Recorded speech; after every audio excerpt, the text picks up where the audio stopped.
You're listening to This Naked Mind with Annie Grace.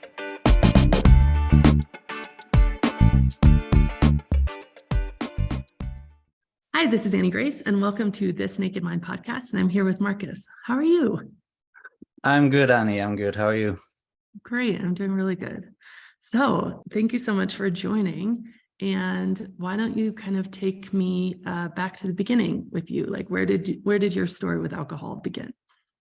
All right. And I thought about this, and I'm gonna go to the beginning, but I'm gonna start at the end, or start at the middle to the end, because like my story is that I quit drinking, and then I had a couple of years where I realized that drinking was not the most difficult thing for me to quit. It was like the start of a new journey for me, and I felt like I had a depression. I felt really bad for many years after that, and I just wanted to read like a diary entry that I wrote a year after I quit, just to let you know, like get you in the frame of mind that I had back then, because I just found this diary like a week ago, and I read it and I was like, whoa, I did not know I was feeling like that. Yeah. So I'm going to start by reading this, and then I'm going to go back and start from the beginning. And I'm going to translate. This is written in Swedish, so I'm going to translate it on the fly and hope I don't mess it up too much. But this is from the 16th of November 2020. So I'm feeling so damn down today. So many mixed emotions about everything, and it's hard to find out exactly why. This weekend, or more specifically this Saturday evening, I felt very strongly that I wanted to give up sobriety again. It feels like I am a lone warrior fighting against an invisible enemy for a purpose that nobody around me understands. I have started craving drinking again, which is a bad sign, but I'm feeling so damn bored with life. Like every week is the same thing, day out and day in. Today it's Monday again, and I know what next Monday is going to look like, and the Monday after that, it'll be the same thing. I think they call this despair. The only realistic solution that I can see out of this is to start drinking again, to numb the boredom of every day. I know it will work, because that's why most people use alcohol to begin with, even if they're not aware of it. But I also know that it would mean a great deal of regret and anxiety on my part. Every morning I feel hungover would be so much worse than it's been before, and I'm also afraid to lose the new thing, like whatever I found in myself in this last year. But what's the alternative? To do nothing and keep feeling like shit, or change my life situation in some way? And what the hell am I gonna do?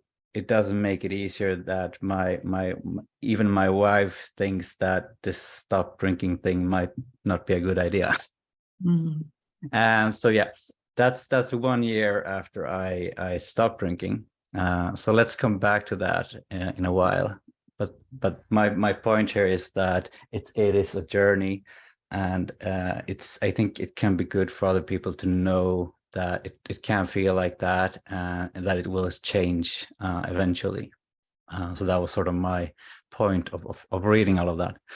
Mm. But anyway, like going back to the very beginning, I was brought up in a small town in the south of Sweden with like 1,000 people who lived there. My parents they used to have quite a lot of parties. I think I was 10 or 11 the first time I had a sip of wine. I think, like, I don't remember the experience very vividly, but I feel some in the back of my mind. I feel that happened.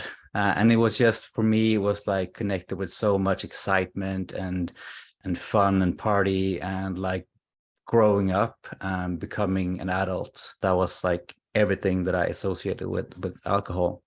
And I know that the first time I bought my own was when I think I was 13, and we were on a trip we used to go to Italy during the summer and go camping. And we went with a neighbor family, and the boy there in that family, he was 3 years older, so he was 16. And he asked me if I had started to party yet. And I was like, what do you mean? And I was like, yeah, have you started drinking yet? So he immediately associated partying with drinking there for me, like when I was 13, and I was like, no, I haven't. And he said he was going to go to the store and buy some, because in Sweden you have to be 18 to buy it in special stores, but in Italy it's available everywhere. So I did, and I brought some home, and yeah, I guess I had a good time when I got home with my friends. And that was the start of it, like my alcohol career. Maybe I didn't start drinking like regularly after that, but that when I was like entering early adulthood, that was my introduction to it. And then I remember we moved to Gothenburg, like a bigger, like second biggest city in Sweden, in 1997. That same year, actually. So I moved from a town of like 1,000 people to a city of 400,000. And like I went sort of like popularity wise, I went from top of the highest rung of the ladder to the bottom rung of the ladder. I remember like starting a new school with people I didn't know who didn't like me.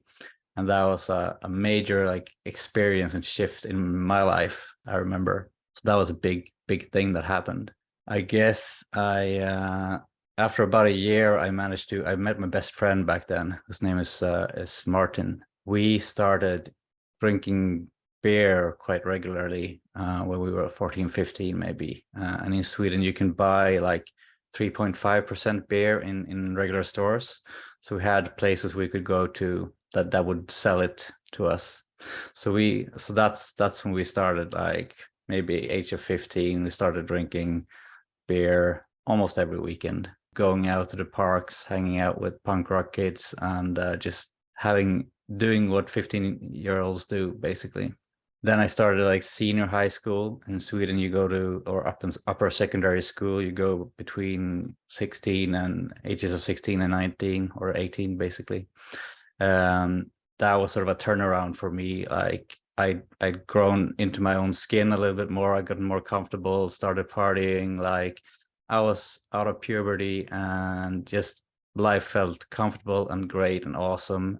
I think it was basically like parties at least every weekend. And just that's what you did during the weekends. You went out and tried to find a party to go to. So I remember those times as being really a lot of fun and a lot of craziness and spontaneity, and like breezed through my studies. I have a good head for learning, or book learning. So I managed to get through senior years of high school pretty easily. Yeah, and that was that. And then I started university. So I moved by myself to a different city in Sweden, and I started studying. I know my intention going there was now the party is really gonna take off. So I just went all in for the parties and not so much the studying. Actually, I met new friends, and basically like I was attracted to the people who were like me, of course, and liked to party and everything like that. So I know we did like a lot of 3 to 4 days in a row of just drinking and going out and driving to different cities, and yeah, having a blast. I know at one point we even like we made our own homemade distillery, and made our like a liquor in my like a cupboard I had in my apartment. So I had like a plastic jar and yeah, right, crazy. But pretty fun looking back at that, I guess. Like around that, and I also went to Australia there for a break, and me and two friends went to Australia for 6 months, and then 1 month in Thailand, and just cranked up the party notch even more, and just like went all in for that. So that was also like a good time. I remember a bottle shop that was like right next to where we lived. Every time we came there, the guy said, "Okay, guys, the Swedish guys, another day, another case, right?" So we bought like a case a day almost of beer. So coming back from Australia, having missed a year of school, I guess the parties continued, but right around that time, like I think I had my first bad experiences of alcohol, like that it gave me something. Except I know I've had a lot of hangovers before, but like I had my first panic attack, for example. I know, like after a festival I went to, and I remember standing in my bathroom and just everything was spinning, and I didn't know what happened, and I got really anxious and like started like hyperventilating, and I thought it was like, I deduced at that time that it was because I thought I was like physically addicted to alcohol or something. We've been drinking for a couple of days in a row. It's like, no, I gotta take it easy now for a while. And my friends just laughed at me. So that was my like sort of my first memory of a bad thing that alcohol could do to me, like affect me in that way. And that was in my early 20s, I think. But yeah, I got through university barely, and then I moved to Stockholm when I was around 25 to start like to get a job and start like my career or my real life or real life, my career, I guess. The next step of my life journey began there, and there I also met my wife. Yeah, life started changing a little bit. It went from parties, going out, to more like having dinner parties and having couples dinners and things like that, and sort of started slowing down a little bit with the drinking. Actually, I know I still had a craving for like going out and going crazy, but life sort of changed in a way that wasn't happening as often. But even still, I started having more and more of these bad experiences after drinking, and I had a lot of panic attacks. I remember one time where it was so bad that I had started a new job, and it was like I felt it was, for me, it was a high pressure job. It was like I was a consultant, like an IT consultant, but a junior one. And I felt that I really didn't know what I was doing. Like I didn't know what I was consulting. I didn't know the trade.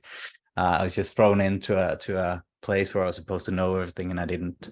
So that was really a lot of pressure on me. I started getting more and more like anxiety and panic attacks from that. And it got to a point where I couldn't even like ride the subway there on my way to work without almost like having to get off, because I was feeling so trapped on the subway. And so that whole thing culminated in like I remember my wife was on a business trip to the States, actually, and I was alone, and I'd been out partying on a Friday, I think. Woke up, felt really anxious. I started feeling more and more anxious like the day after parties.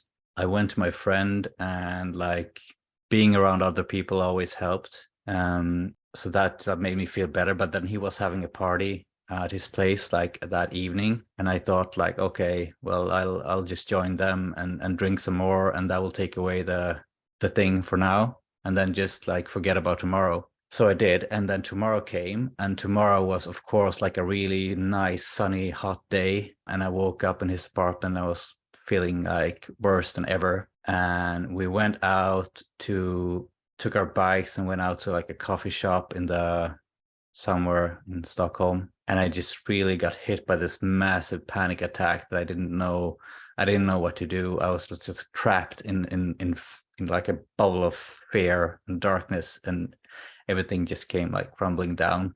So I called my wife, and like I think I cried, and that was the beginning of me realizing that I had to quit this job and relieve the pressure of that. So I basically, I think I burned out. Like I made an appointment with the doctor, and I got like sick leave for a couple of months, and I quit that job, and I went to see a psychiatrist. And yeah, so that was another learning experience. I didn't associate that with alcohol at the time that much. Like I thinking back now, I should have, but I didn't. I was like, well, it's a stressful job, and alcohol doesn't help. That was my conclusion, basically. looking back now, I realized that alcohol did a lot more than just not help. It actually, I think it created, was a big part in creating that situation. Wow. Yeah. Anyway, so I got through that, and we had our first daughter. Like, I'm now in my 30s, early 30s, and we had our first daughter, and we decided that we wanted to move to a different town, get away from the big city stress life, and move to where I live now, actually in Malmö, in the south of Sweden, where we had family, and it felt like we could buy a house for the price of our apartment, so it felt natural to get away from the stress, and so we did. So we moved down here, and I guess this is really where things started like going bad. I started having more and more bad experiences with alcohol, and a lot of like memory lapses. That was my thing, like not knowing what happened the day before or the evening. So I remember my first I switched careers when I moved here. I went from like working in IT to becoming like a programmer and working in IT. So I started like as a developer down here.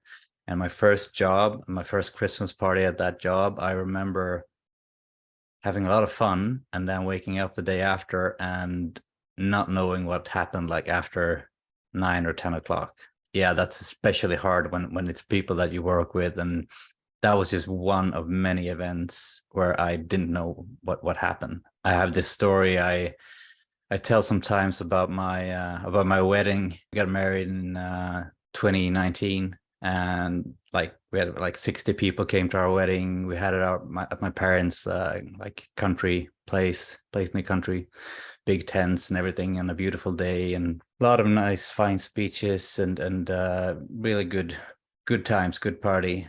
I remember waking up the day after in a cabin that we rented, and my wife, no, I told her like a good party last night. It was really fun. Too bad we didn't get to do the dance. And she was like, "What are you talking about? We did dance." And I was like, "Oh crap! All right, that doesn't feel very good." And like just experiencing the day after, greeting or talking to the people who were still there, and like it's not like I did anything stupid. It was just like I didn't remember it, and that was bad enough for me. And just like the day after was completely ruined because I was so hungover. And yeah, so it's one of many experiences like that that got me thinking about my drinking. And that's around this time when I started like trying to quit. And I had many episodes of trying to quit. Actually, I think I started the first time I did try to do something about it was back in 2016 when I bought a book, my first quit lit book. It was written by a Swedish guy called Skål or something, and it felt good reading about other people's stories, but at the same time, he was more from an AA philosophy. And I remember reading that he said, okay, it's all very nice and good that you're here and that you realize that you have a problem, but the problem is that to actually become free and fix this thing, this is what you have to do. You have to reach a rock bottom, and then you have to go to a meeting, and then you have to stand up and introduce yourself as an alcoholic, and then you have to keep going to meetings. And I was like, okay, that's definitely not where I am right now. That's at least 10 years from where I am right now. So I'm not going to do that, and I didn't. So but I know, because I found the book, and then I looked at my like purchase history, and I know I bought it in 2016. So even like back then I had the first thoughts of doing something about it. Like, but it wasn't until, and like I was going to say, like the thing about rock bottoms is that I had a lot of bad experiences, memory losses and doing bad things, and but I could never like define any of them as a rock bottom, because that bottom keeps moving all the time. So it's like, for me, it was impossible to find anything like that. When I really started to try to quit, I guess that was around 2018, 2019 sometime.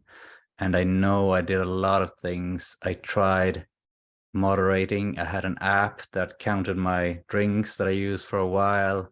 I like saved bottle caps in my pocket. I just tried different things and didn't work. I tried not drinking at certain parties, or like trying to have a couple of weeks sober, but it never worked. I always changed my mind, and I started to get more and more familiar with this concept that we call cognitive dissonance, where your higher mind wants something and your lower mind wants something else, and then you feel that you have zero control over your own like experience. And that's how I felt more and more at that time. Really annoying, and I did not know what I could do about it. And then one day, I think this was, yeah, it was, we were on a trip to Crete in 2019, and it was my 35th birthday. And I don't know what it was about this day or this trip that did something to me, but I decided like I'm gonna try this in a different way.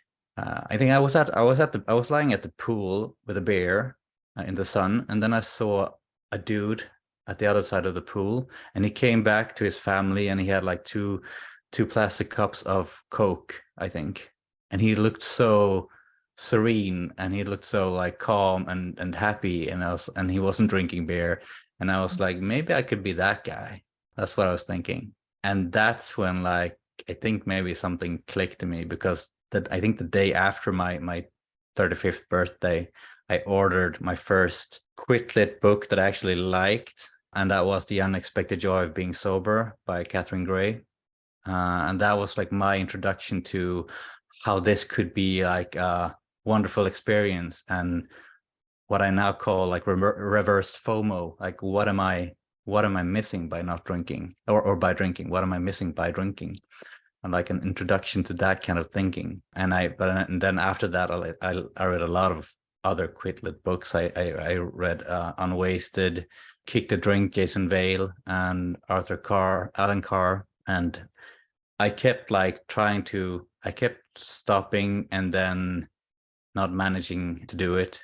So it wasn't until I like 6 months after that, I picked up This Naked Mind, and I don't know why or how I found it, but I guess I just kept trying to find things, because the other books, like, they were good, but they didn't get me all the way there. And then I read This Naked Mind. I started listening to the podcast, and that's why I wanted to get on here, because I loved listening to these kind of stories. So that was like a really big thing for me. And one thing that really caught me with This Naked Mind was the introduction, or in the beginning, you talk about the back pain and your experience with Dr. Sarno, reading his books about back pain. And I had really had some back pain of my own at that time. I had pain in my entire body. I'd had for a while, like in my legs, in my thighs, in my butt and back, and in my arm. Like, I had pain everywhere, and I couldn't get rid of it. So that's when I was like, wow, this book that she's talking about in this book, that would be interesting. So I picked that up and read that. Basically, that introduced me to the concept of there being something more than meets the eye, like with this world, with our bodies, with our everything. I read a book by Dr. John Sarno, and started working on my relationship with my own emotions and my thoughts, and that's when my back pain started going away slowly, and I could start running again. And that was like a huge thing for me that happened insight wise, you might call it. And so that was from your book. And after reading that, This Naked Mind, I quit again. And this was also when the pandemic hit, so it was really tough time. Like, I want to say, like, it took me, from the first time when I quit when I was 35, it took me 2 years before I actually had my last drink, and that was on my 37th birthday. So, and between the time that I quit and the 2 years after that, like my 37th birthday, I'd gone through a lot of mental pain. My life started, like the thing I read in the diary is like my life started getting really, really tough. I felt like after the drinking, like I couldn't stop trying to find problems in my life that I should blame to fix how I was feeling. Because I thought that reading The Unexpected Joy of Being Sober, for example, I thought that everything would be awesome when I stopped drinking, and then it wasn't. It was just like, okay, I managed to stop now. That wasn't that hard, but now I'm feeling like shit. So how do I fix that? And I talked to a coach that I found through your podcast for a while, and I went on antidepressants, and I tried exercising, and I tried like everything, and I had a lot of data points where I decided that alcohol might be the solution again, and that was like the most painful years so far of my life, like between quitting and 2 years after that. And then something happened. I don't know what clicked after 2 years, but then I sort of knew somehow that I actually am not going to blame alcohol anymore or see that as a solution for my internal problems. And that was right around the time where I found your coaching program and signed up for that. So it's all intertwined with that, I guess. But that experience has really put me through a different mindset, and now I'm finally there where people talk about like where alcohol is like really, really not significant at all in my life. But it took me a long time, and I guess that's my message, that it can go quickly, but it can also take a while. And I mean, don't despair, because if you keep on doing the work like I did, and keep on listening to the podcast, and keep on learning, and keep on experiencing new things, or experiencing old experiences in a new way, you will eventually get to a place where I did, where it just flips in your head and you're like, okay, this is not something that I'm gonna look to as a solution anymore. So yeah, and that's where I am now. Oh, that's so amazing. So every time when you would go back and you would be like, oh, I think alcohol is the solution. Yeah. If you had to sum up what you found about that, how would you say? What do you mean? How I would like? Yeah. What did you find out about alcohol being the solution? Well, for me, it's like the thing that I learned in myself, and I know with everyone, is that it's not particularly that there's something about alcohol that's, but I could say that I know that it doesn't relax me, and I know that in the long term, and I know that it doesn't make things more fun, or I don't think it tastes good, and so forth. But for me, it's more like, stop trying to look for anything that's external that would be a solution to my internal problems. So alcohol is just one example of this, and this is what I talk about quite a lot. Like, alcohol is just a symptom, but another symptom is just negative thoughts. Another symptom is like blaming your relationship, and another symptom is like blaming whoever. I just feel that alcohol is exactly the same thing there. It's trying to find something else externally that will fix how I feel inside. So I've just tried to stop looking for external problems and turn inwardly instead. I love that. And how is that, like, what does that look like for you? I got into meditation a couple of years ago, and I think that was a big thing for me in this journey. It might even have been the thing that kicked it off, actually. Because I started meditating. I got introduced to it from a woman at my previous job. And then after that, I just started changing my life in different ways. Like I quit nicotine that I've been using for 20 years. I jumped on this journey with alcohol. A bunch of things just started to happen, and I know it started with the meditation. So that's been pretty huge for me, and like a guiding thing. And when I talked about when I read the journal entry, I said that the new thing that I found, I don't want to let go of the new thing that I found in myself. I think that part of that is the meditation, is what I feel in meditation, and like what I feel is my true self behind everything, behind all the thoughts and the emotions and everything. My true self, like the journey to find that person, and the spiritual journey towards that has been like a big driving factor also in this not drinking, because I know that alcohol takes me far away from that path. Yeah, that's great. So this has just been amazing, Marcus. So such a journey that you've been on, and I so appreciate like your transparency and really digging into the fact that it wasn't easy. And I think that, sometimes we want to have this riding off into the sunset experience, but it's not realistic. And when people don't talk about it, it can make people who are struggling really feel less than, or as if they're doing it wrong if they don't have this sort of riding off into the sunset experience. And so I just really appreciate that, that you shared at that level. It's just beautiful. So let me ask you the two questions I kind of finish up with, which is, first of all, since you are one of our only two naked mind coaches in Sweden, and I believe you do work globally as well. Somebody's curious, where can they find you? Yeah, they can find me at coachingsweden.com, and also on Instagram, Coaching Sweden, and Facebook. I do only have Swedish clients right now.